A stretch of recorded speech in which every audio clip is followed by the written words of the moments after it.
Et Christine a eu un contretemps, donc ça va être Brigitte. Bonjour Brigitte. Bonjour Alexandre. Alors, bienvenue Bonjour. sur Sud Radio.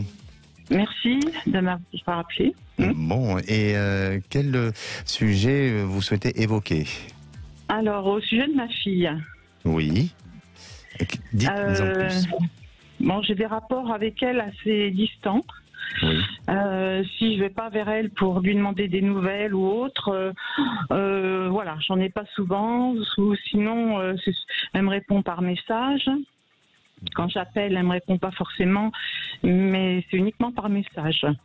Donc je la vois 2-3 fois dans l'année, au maximum. Elle a quel âge, votre fille? Elle a 38 ans. 38 ans, d'accord. Et ça fait longtemps que... Ça va bien fait, oui. D'accord. Et ça fait longtemps qu'elle est distante comme ça avec vous?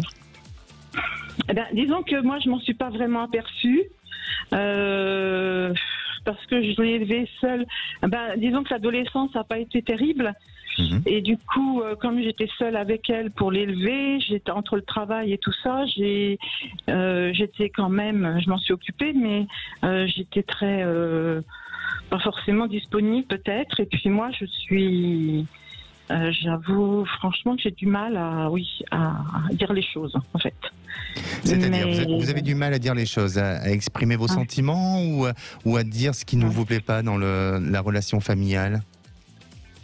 Un peu les deux, je pense, mais je ne m'en rends pas forcément compte. Vous savez, on ne sait pas forcément comment on est reçu par l'autre.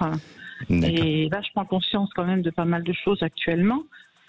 Mais j'aimerais savoir, voilà, qu'est-ce que je peux penser de ça? Je me bats je continue à l'appeler régulièrement, lui envoyer des petits messages.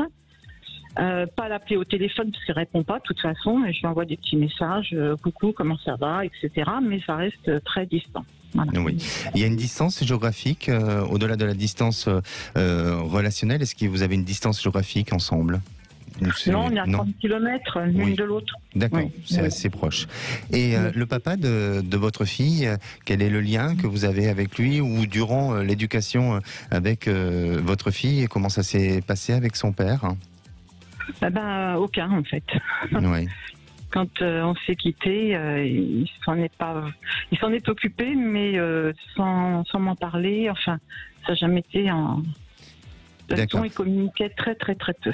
D'accord. Alors, je vous pose cette question parce que j'ai vraiment j'ai l'impression ou le sentiment qu'à un moment donné, et peut-être il y a quelques années, mais elle aurait pu vous porter une responsabilité sur le fait que le papa a été absent, ou on dirait qu'il y a un mal-être qui n'a pas été élucidé, ou qui aujourd'hui mériterait peut-être de s'exprimer ou de se dire, ou enfin elle vis-à-vis de vous, mais il y a quelque chose comme ça. Est-ce que vous avez ressenti une petite gêne, ou est-ce que auparavant ce sont un point sur lequel elle a pu évoquer un mal-être?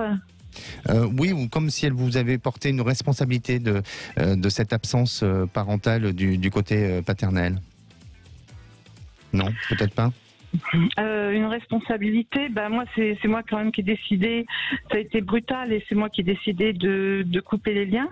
Oui. Avec son père. Et puis après, son père n'a plus voulu me parler. D'accord. Et comme il avait une tendance à boire un peu, voilà.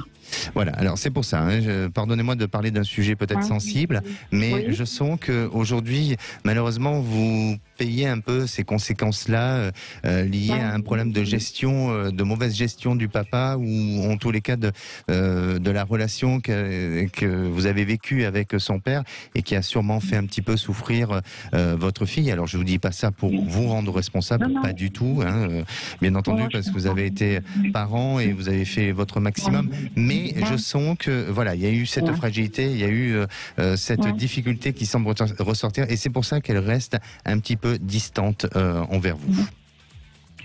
Oui, je veux bien le croire. Voilà. Écoutez, merci d'avoir appelé Sud Radio et de votre témoignage, et puis n'hésitez pas à nous tenir au courant. Vous pensez que c'est justement sur ce point-là qu'il faut que je parle, enfin que j'essaye d'éclaircir la situation, c'est ça? Alors, mon rôle, je ne suis pas le thérapeute, hein, donc peut-être essayer de voir avec un thérapeute ou un psychologue pour dire les choses et ce que lui va donner en termes de diagnostic ou de possibilités. Mais j'ai l'impression que c'est une des pistes. Mais faites-le valider et vérifier par un professionnel. Vous savez, je l'ai fait pendant 1 an, ça n'a rien rapporté. Ah, ok.